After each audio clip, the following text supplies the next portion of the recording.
Good ஈவினிங்க. Good evening. Okay, சொல்லுங்களேன். So என்ன வேணும் கிருஷிக்கிட்ட அப்படின்னு சொல்லி கிளாஸ்ல போட்டீங்க? மெயினாக அவங்ககிட்ட வந்து ரொம்ப லேசியாக இருப்பான். லேசியா இருப்பானா? ஓகே அந்த ஒரு ஓகே சேஞ்சுக்காக தான் ஓகே. லேசினஸ் வேற என்ன எதிர்பார்த்தீங்க? சேஞ்சஸ் எதிர்பார்த்து அப்படின்னா அகாடமிக்கலா அஃப்கோர்ஸ் அஸ்வின் தான் கொஞ்சம் நிறையவே பிரச்சனை. செல்லம். அவர் academically is okay, but we need some improvement. அதுக்காக தான் டிஎல் இது ஓகே பண்ணது. ஓகே, அதுக்கான ரிசல்ட் நல்லாவே தெரியுது. நல்லாவே தெரியுது நிதின் கிட்ட. நிதின் கிட்ட. ஆமா. ஸோ அகாடமிக் சைடு ரிசல்ட் மட்டும் தான் எதிர்பார்த்தீங்களா இல்லை வேற ஏதாவது எதிர்பார்த்தீங்க? நான் வந்து ஞாபக சக்திக்காகவே ஞாபக அடிக்கடி சக்தி. மறந்துடுறது.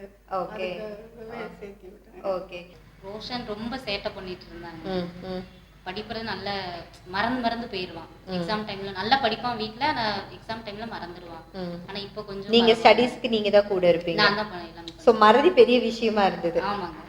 ஓகே. பார்த்தீங்கன்னா கான்சென்ட்ரேட் பண்ண மாட்டான். ஸோ நீங்கள் ரெண்டு பேரும் எதிர்பார்த்து போனது அகடமிக் சைடு ரிசல்ட்டும் வேணும், பிஹேவியர் சைடு ரிசல்ட்டும். எவ்வளோ நாளுக்கு அப்புறம் உங்களுக்கு ரிசல்ட் தெரிய ஆரம்பிச்சது? ஒரு 2.5 months 3 months இருக்கும். 2 months 3 monthsக்குள்ளேயே 1 month கிட்ட வரும்போதே கொஞ்சம் ரிசல்ட் தெரியும். என்னென்ன ரிசல்ட் பார்த்தீங்க? ஃபர்ஸ்ட் பார்த்தீங்கன்னா உட்கார வச்சா படிக்க வைக்கும் போது உட்கார்ந்துக்கிட்டான் ஃபர்ஸ்ட். அதுக்கப்புறம் வந்து பேச்சு அப்புறம் அது ரொம்ப தெளிவா எதுவும் தெளிவா முடிவு எடுக்கிறது. நம்ம என்ன பண்றோம் எதுக்காக பண்றோம். ஸோ நிதின் தான் முதல்ல சேஞ்ச் நீங்க பார்க்க ஆரம்பிச்சீங்க.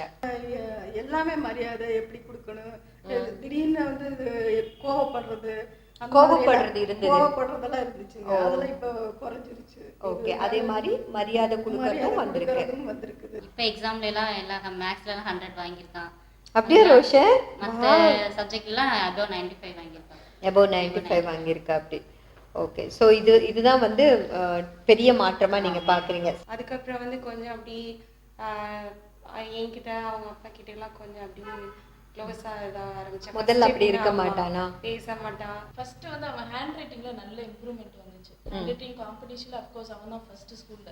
Okay, very good. ஓகே, நல்ல இம்ப்ரூவ்மெண்ட். ஹேண்ட் ரைட்டிங்ல எல்லா டீச்சர்ஸுமே இப்போ வரைக்குமே இல்ல நல்ல இந்த அளவுக்கு இருக்காது, பட் நல்லா ஸோ இது வந்து ரொம்ப பெர்ஃபெக்ட்டா இருக்கு இப்ப. ரொம்ப பெர்ஃபெக்ட்.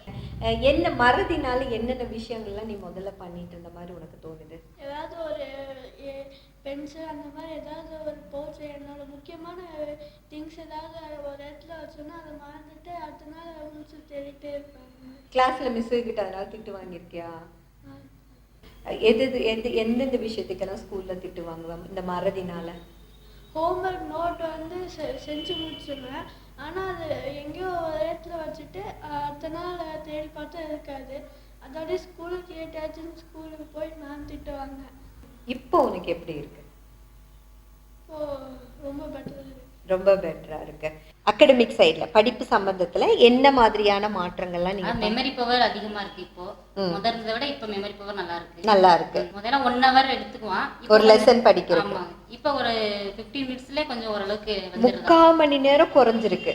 எந்த ஒரு லெசனையும் சீக்கிரம் படிச்சு முடிக்கிறேன், நல்லா மெமரியில ஸ்டோர். ஒரு எஸ்ஏ படிக்கிறதுக்கு முன்னாடி எவ்வளவு நேரம் எடுத்துப்பேன்? 1 hour மேல எடுத்து 1 hourக்கு மேல எடுத்துப்பேன். ஓகே. டிஆ கிளாஸுக்கு அப்புறமா half an hour. Okay, half ஹவர்னா டைம் இதா இருக்கு, கம்மியா இருக்கு. பிஹேவியர்ல என்னென்ன சேஞ்சஸ் நீங்க பார்த்திருக்கீங்க? டிவி ரொம்ப பார்த்துட்டு இருந்தேன், இப்போ அதெல்லாம் கொஞ்சம் கம்மி ஆயிடுச்சு. பிஹேவியர்னு பார்த்தோம்னா ரெஸ்பான்ஸ் பண்றான் நல்லா. ரெஸ்பான்ஸ் பண்றான். ஓகே. அதெல்லாம் கூப்பிட்டாலும் ரொம்ப அப்படியே திரும்பவே மாட்டான். இப்போ கூப்பிட்டா என்னங்கம்மா என்ன அதை கேட்டுட்டு அதுக்கப்புறம் அவனோட வேலையை பார்க்குறான். நம்மள்ட்ட பதில் சொல்லிட்டு அதுக்கப்புறம் அவனோட வேலையை. ஸோ அந்த ரெஸ்பான்ஸ் வந்து அவங்ககிட்ட நல்லா இருக்கு.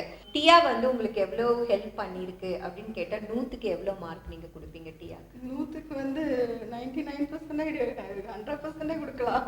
ஓகே. ஸோ உங்கள் வாழ்க்கையை மாற்றிருக்கு டியா.